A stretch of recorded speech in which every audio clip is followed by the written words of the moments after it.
So you can get these several different ways.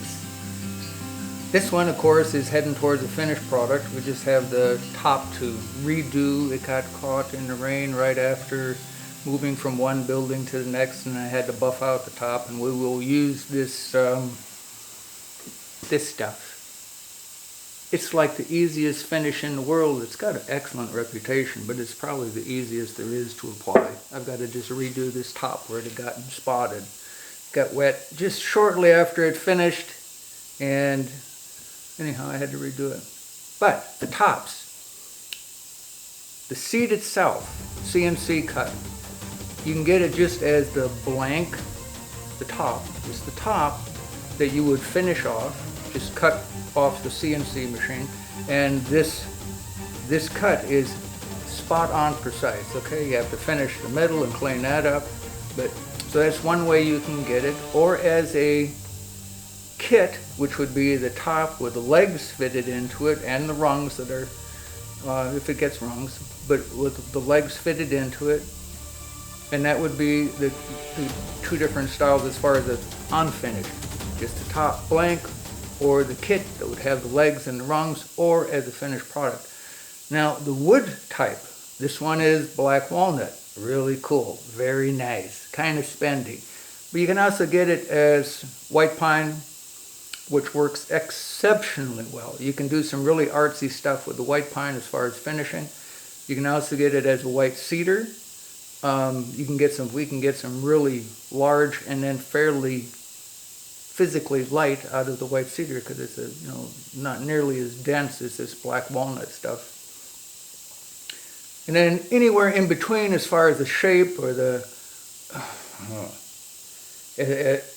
wood blank, wood trees, infinitely different between species, and this piece of wood and that one, and the knots, absolutely beautiful. So we're working the thing to enhance as much as possible the natural beauty of the trees, of the wood, of this medium that we have to work with.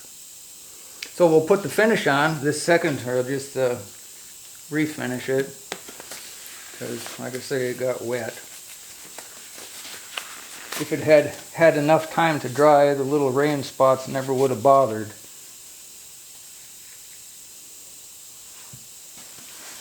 You just brush it on, and we will just brush it on, wipe it on, and leave it dry to the point where it starts getting tacky, and then just wipe it down. And then we'll leave it dry depending upon the humidity, because humidity and temperature is going to make a difference as far as how fast it dries. So here in the shop, I'll probably have to wait 24 hours because it's rather humid, and it's only about 60 degrees in here, maybe 55. I'll have to give it a little bit more time to dry before I get the next coat on. But as long as I don't get rain spotted in between, we'll be doing fine. Love how this walnut pops. It has initially the tops come so that they are, the actual top of them is flat, because as the CNC machine cuts, they're held by the top, which is initially cut flat, and then the seat is cut into it on the CNC machine, and then after the legs are drilled into it, or the holes through the legs, then whatever you want to do for the perimeter, like this was cut chainsaw, so it's like, how in the world did you do that? That's impossible. Yeah, as far as the seat in a weird shape like this. So that accenting was done after it had been machined, which makes it really easy to do your own artsy little, make it look cool. How do you want it to look and fit your house, fit your cabin, wherever you're going to put it.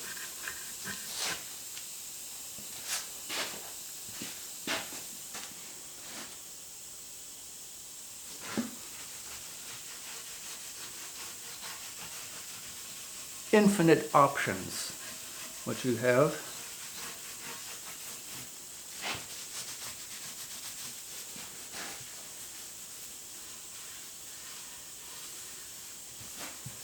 If it soaks in someplace, just give it a little bit more. And then we'll just let it set till it gets tacky. That would be like in here at this time, maybe 10 minutes.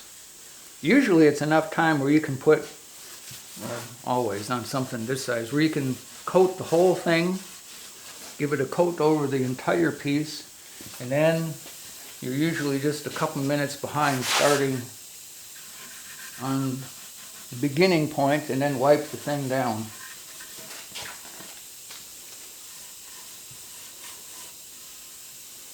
You know, save big money at Menards. I guess that's where I get this stuff from. Minwax, tongue oil. Tough finish. If you go one coat only, it's going to be a little dull. 2 coats, I kind of like that. That gives a nice luster. If you go 3 coats, it's going to get a little bit more shiny. And 4 coats, you know, some will do that. But it's going to get, you know, a shinier finish if you give it 4.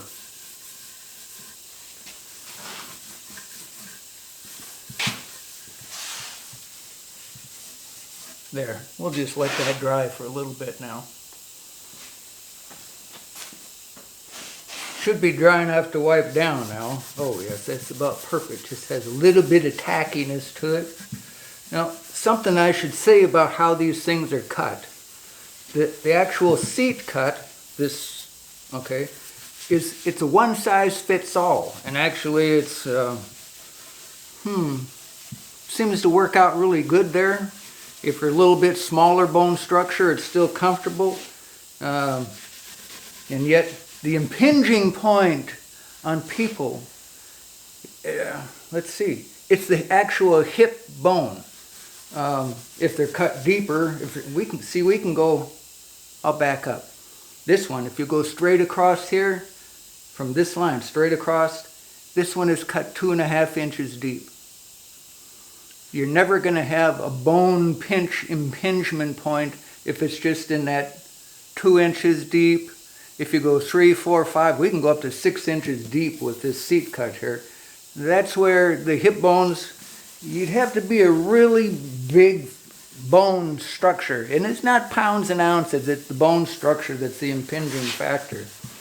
So they seem to work out really well as far as the way that they're cut and the pattern that it's cut with. Mr. Computer does really good on it. The angle can be changed on it when they're machined. That's the one variable that we can put into it, or one of the several really. The tip, where it's tipped back, like you would slide you into the seat when you sit down on it and you kind of slide back into the seat, we can change that angle on the machine with the pattern when it's being cut. This one is at 3 degrees. It's tipped back 3 degrees. We do some even as far as 7 or maybe 8 degrees back. When you sit down on that, it kind of slide back in the chair and slide down a little bit. Still very comfortable. See, when you're sitting on just say a wooden board, you know, there's no give to it. Okay, this is true. But when you're on a curved surface like this, that I'll call it the butt bones, that your bone structure, it sits and there's like 5 or 6 inches of bone that's actually making contact, and it ends up being extremely comfortable. It's not like sitting on a board. It's not like that at all.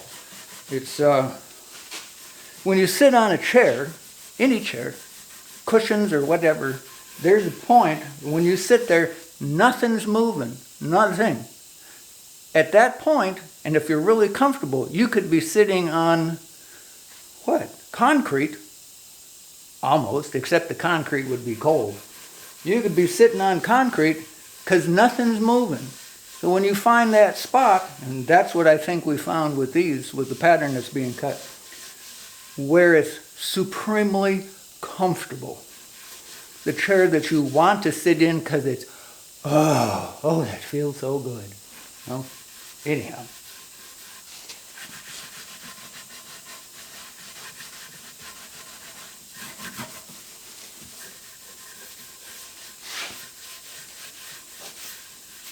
There, that turned out really nice. We'll let it dry, give it another coat. Tomorrow, we'll give it another coat. Where can you get more information about these? Go to TENONIZER.com. There's a contact number there. There might be some information by now actually on the website, otherwise the contact number, or a text by email through the website. And for those of you that wonder, Log Furniture 101, that isn't my son that you see there on Log Furniture 101. That's me. Just a little time has gone by since then. A lot of water under the bridge. It's not that I'm old. I've just been around for a while. Alright, if I get down here where you can see me, how's that? Okay, this blank. This one is white cedar. It is, let's see, on this side it is 16.5 inches wide at its widest point here, 15 inches here. The angle of the cut, the angle of the seat cut, is tipped back to 6.5 degrees. Now initially, when the log was split in half, this was of course flat. But now as it's dried, which it was cut, golly, going on 2 years ago now, this blank, you can see the crown that has come into it. But it was flat when it's cut, and then you just work it down from that point. The middle part is what you have to some degree, sculpture. This outer portion from the middle of the cut going out, nothing but hand sanding, and then the buffer to lift the grain. Now this one is marked as a second because it's got a blemish where it's got a little branch knot oddity here, and cedar in its unique characteristics get these little rot spots that come from dead branches, is actually what they come from, dead branches and bacteria. But it's got a little spot here, a little spot there. It's identified as a second. So it would come in at that, this one, like $150 if this one's still around when you see it.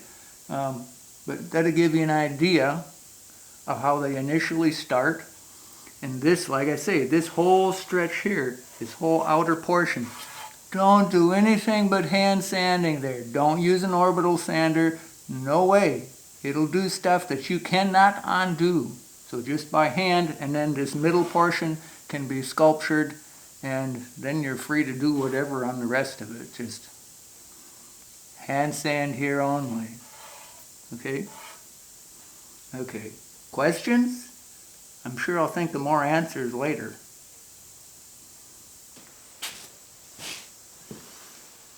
You know, the block of wood that used to be worthless, the crotch of the tree, doesn't even make good firewood. Guess what? It's not worthless anymore. This one is clipped in at depth here is 4 inches deep that is cut in. The angle of the seat from level, that's 7.5 degrees. And the finished weight, this one's dry. This one weighs in at 28 pounds as it is right now. This one makes a really good starter project. It's 25 inches long, 15 inches wide at each end. The angle point of entry is 8 degrees. We're across here, 2 3/4 deep. Like I say, it's white cedar. It's a first. It's a very nice block of wood. And looking at cost-wise, $150. Cost to get it shipped someplace. Oh, in the lower 48, which is that's all we're shipping to, that's it, is you'd probably be looking around $40 to $50 to get it somewhere.